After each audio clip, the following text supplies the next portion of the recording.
Hey guys, happy Easter. Hope you guys are doing good. I hope your families are doing well. This is week two of online accounting two. We are going to start into the accounting stuff and reviewing what we've already covered.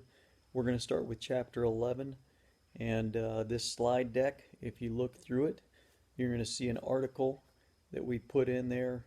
Um, this article is about bank reconciliation. It's about the cash controls.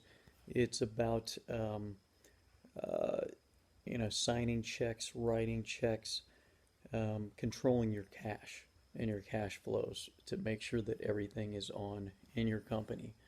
The article that we linked, um, 7 things you can do to optimize your cash flow. That's not the exact uh, name of the article, but at any rate, you're going to read 7 different things that you can do with your company to better your cash flow.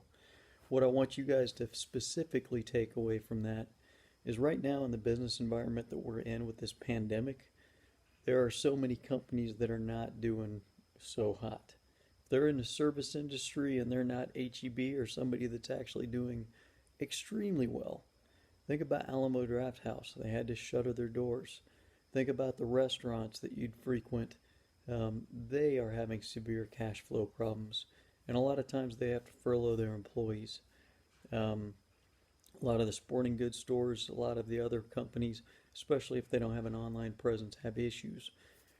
Either way, though, think about what you could do with those companies if their cash flow was really, really optimized. By cash flow, we're talking about monies coming in. Those are what you would call your accounts receivables. And then you also have your outgoing money, and that's your accounts payable. Those are the ongoing bills, the liabilities you need to pay off to keep your doors open. For a lot of companies, for a lot of people like yourselves and myself, a lot of people have mortgages, a lot of people have to pay rent. It's the same with a company. If they don't have the money coming in just to pay the bills, it's going to be hard. The lease on a lot of these places, you're talking thousands of dollars to have a storefront and have a lease. And that's before you have the other expenses. So there are things that a company needs to do to optimize their cash flows. One of the examples they use is Tesla, and they are really good at a lot of things, but their cash flows, they dialed it in. So take a look at that article. Hopefully you find it interesting. I want you to kind of take all those things, put it into your own words. How would you apply that in a company today to optimize what they're doing with their cash flows that would help them ride out this pandemic? The other 2 things that you're going to find in there that you're going to have to answer, there's a couple word problems in there, and they are specific to doing bank reconciliations. Now, if you recall, when you got do a bank reconciliation, your books always have to be up to date and they have to be on. And that's not just your business, that's your own books too. So when you are using your debit card, you should be keeping track of all this stuff. And then there are some things, these won't always reconcile with the bank statement. In fact, they usually won't because you've got bank service charges, you've also got outstanding checks and outstanding deposits. That doesn't mean they're outstanding because they're awesome. That means they're outstanding because they're outside the bank and the bank hasn't seen them yet.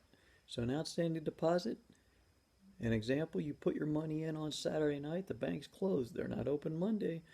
They won't process it and they won't actually put their hands on it until Monday morning. So that's an outstanding deposit. They don't see it yet.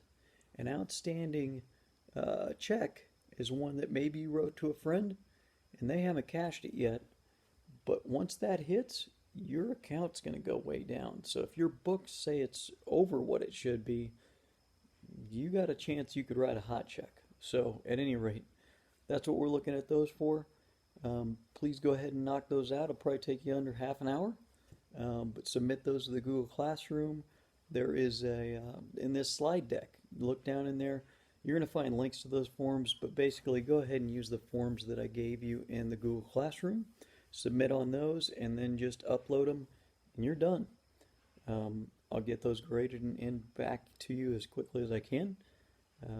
Meanwhile, Hope you guys have a great week. Enjoy this. Hopefully, the weather's like it was today, outside of the tornado warning we had this morning. So, hope everybody was unscathed with that. And at any rate, you guys take care.